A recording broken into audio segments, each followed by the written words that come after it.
Joseph had been unjustly imprisoned for just over 2 years. He had helped others but received no help himself. He couldn't know that this was about to change, that he was about to be not only delivered but exalted by yet another puzzling dream, if the Pharaoh, who was worshipped as a living god, liked what he said, and if he didn't have him killed, of course. Hello and welcome to Tales from the Scrypt. I'm Louis Marsh, Senior Pastor of River Church, and your host for this program where we look at the Bible and tell the story straight out of the Scripture, but not for kids. This is Bible stories for adults with a lot of historical accuracy. Now, Pharaoh had a dream that no one, including his professional magicians, could make sense of. The word Pharaoh literally means great house, and it refers to the palace establishment of Egypt. As the years passed, the title of Pharaoh began to be used when speaking of the king, the man who inhabited the palace, of course, and the head of the Egyptian government and really their whole lives. One day, Pharaoh dreamed that he saw 7 fat, sleek cows come out of the Nile and graze among the reeds on the riverbank. After that, he saw 7 gaunt, ugly cows come out of the river and stand beside the fat ones. Suddenly, like a scene out of a horror movie, the skinny cows gobbled up the fat ones.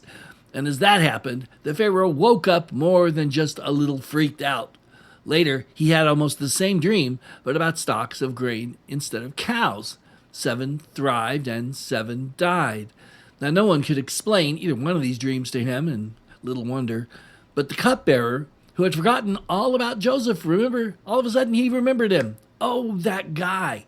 And so he confessed this to Pharaoh and recommended that they see if this guy in the prison, Joseph, could interpret his dreams. So they summoned him.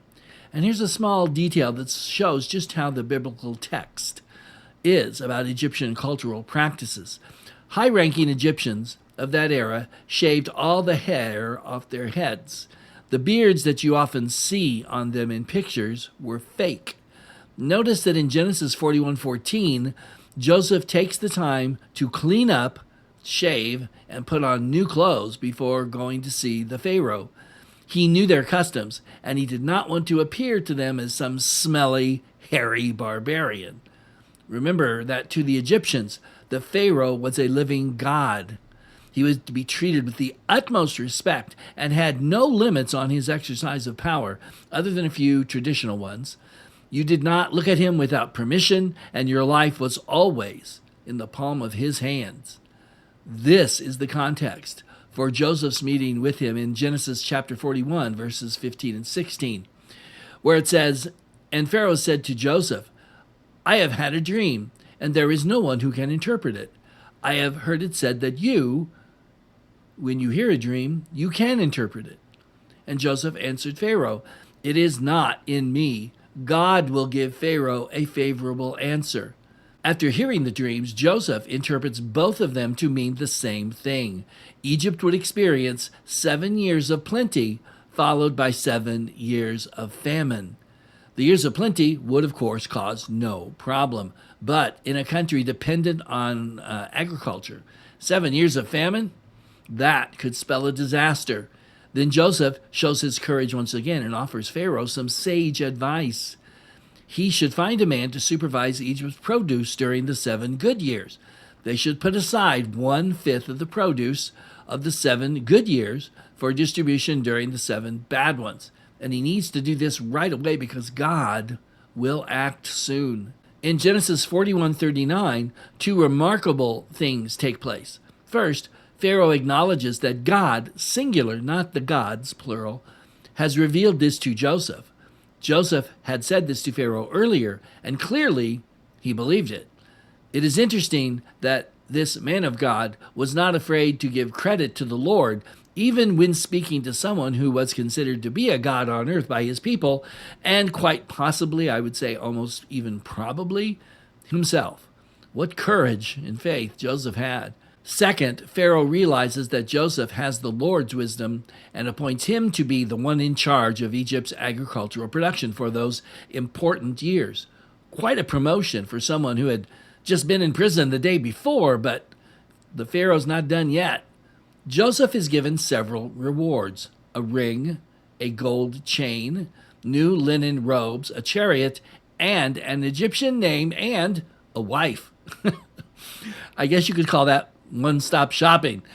The interpretation of this scene has created a good deal of controversy among scholars, but here's my take on it. What is happening in these verses is a twofold ceremony. In verses 40 to 41, Pharaoh officially appoints Joseph to high office in Egypt. However, in verses 42 through 45, Pharaoh rewards Joseph interpreting his dreams and the advice he gave. So let's look at how Joseph was rewarded. Of the three items of personal adornment mentioned, the gold chain is by far the most important. This is a common item in reward scenes in Egyptian tomb paintings. So why did the Pharaoh give Joseph a gold chain, and why is that such a big deal? Well, in those days, that was quite a reward. All known scenes in Egyptian tomb paintings where individuals are rewarded have been studied, and it turns out, as of this point, there are 32 known Egyptian tomb paintings of people being rewarded, and every single one shows someone being rewarded for services rendered with a gold chain. While the ring and the linen robe are not prominently mentioned in Egyptian reward scenes, the gold chain catches our attention because one would not expect an Egyptian ancient ceremony to occur without it. Here again, we see how accurately the details of Egyptian culture are shown in Joseph's story. Joseph's new chariot is interesting. The biblical text implies that there were not many chariots in Egypt at this time. Joseph's chariot is called the second chariot, implying that the only other person who outranked him, Pharaoh himself, had the other one. And what of Joseph's new wife? Well, the woman's name was Asenath, which is a good Egyptian female name for that period. We know little about her beyond her name and her father's name. He was a priest. This in itself is not terribly significant, other than to show that Joseph was being highly favored, since priests were at the very pinnacle of Egyptian society. What is important is what we see in Genesis 41:45. Asenath's father was the priest of the city of On, spelled O-N. On was known to the Greeks as Hierapolis, you've probably heard that name, and was the center of worship for the sun god Ra. It was also the educational center of ancient Egypt. The high priest of the god of Ra at that city was a key figure in Egyptian religion and politics. The fact that Joseph married the daughter of a priest of Ra at Hierapolis shows just how highly favored the Pharaoh was with him, and it was an extraordinary gesture, really, by the Pharaoh. Now, what's coming next is going to be even more amazing as God continues to work in Joseph's life, but we'll have to save that one for the next time. So until then, thank you so much for watching. Please subscribe to the channel. We really need subscriptions. Like the video if you liked it, and tell your friends about it. Until next time, this is Louis Marsh, pastor of River Church, saying thanks for watching. God bless all of you. Take care, and we will be back next week.